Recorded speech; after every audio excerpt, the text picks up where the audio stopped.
you often discuss inflation, deflation. Which of these two is more likely to happen in your opinion? Because as you said, inflation means the buying power gets lower, so we need to use more and more nominal value to buy the same thing. Mm-hmm.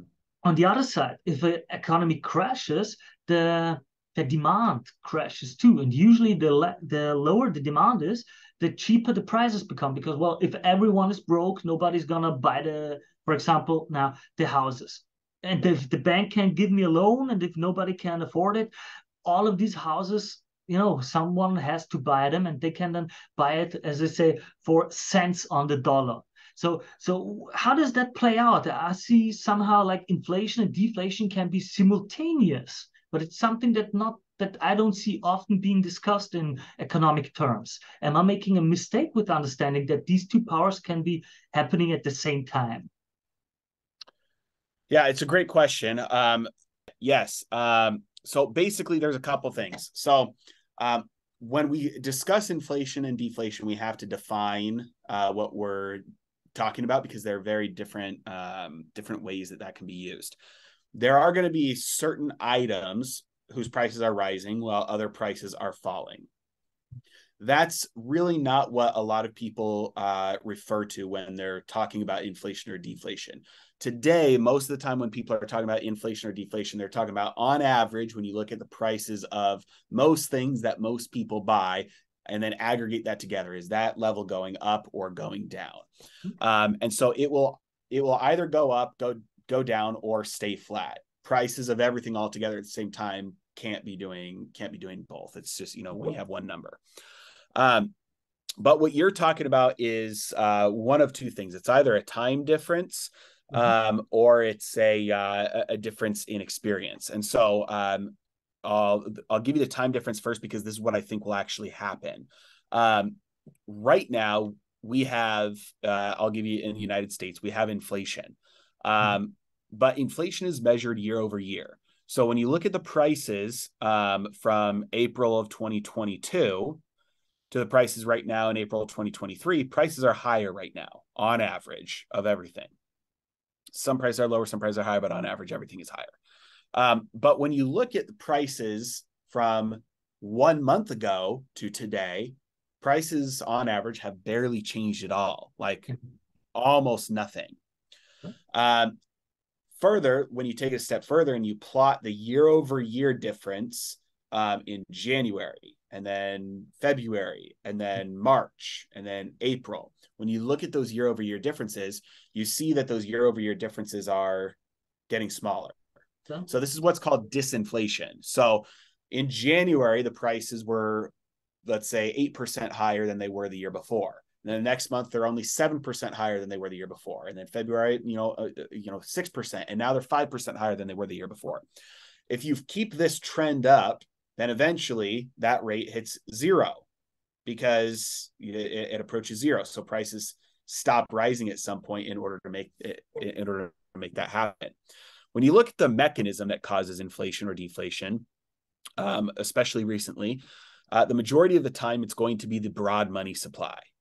And so when you look at in 2020 and 2021, we had a massive growth in the money supply, and that caused record-breaking inflation.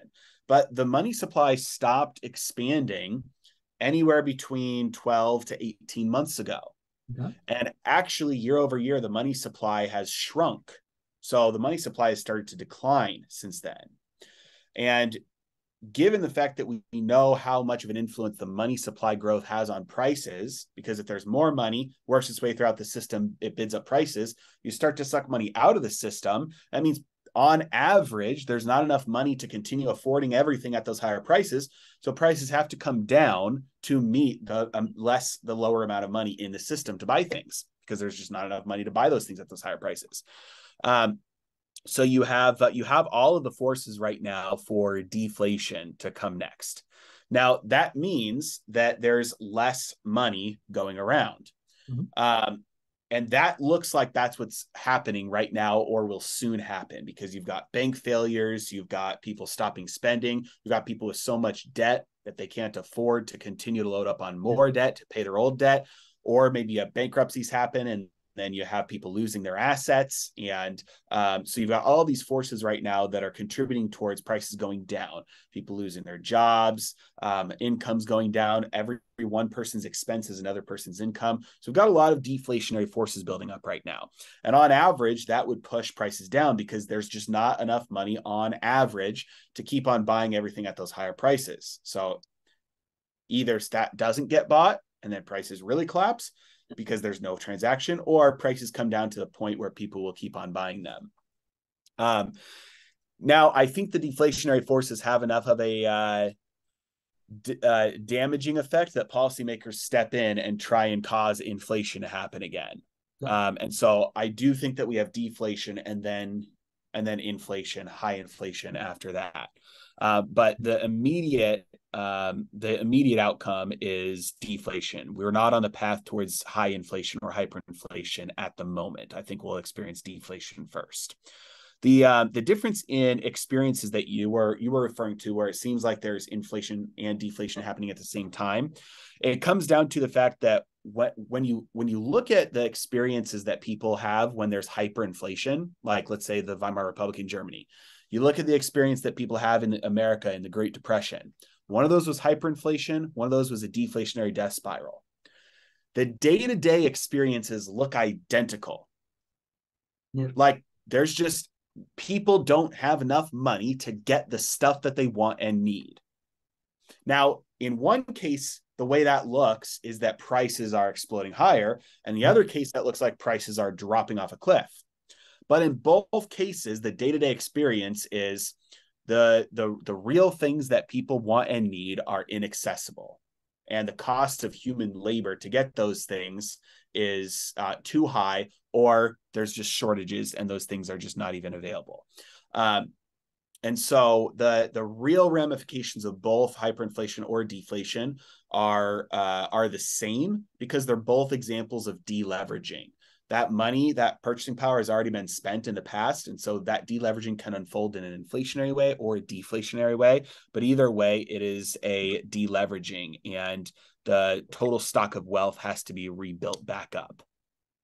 And it won't be a pleasant experience for the people, at least not for the average Joe, let's say it like that. Because if you've got a lot of money, I'm sure you can play the game and even profit off of those times. But if you like this clip, watch another one. And if you want to see the whole interview, click here.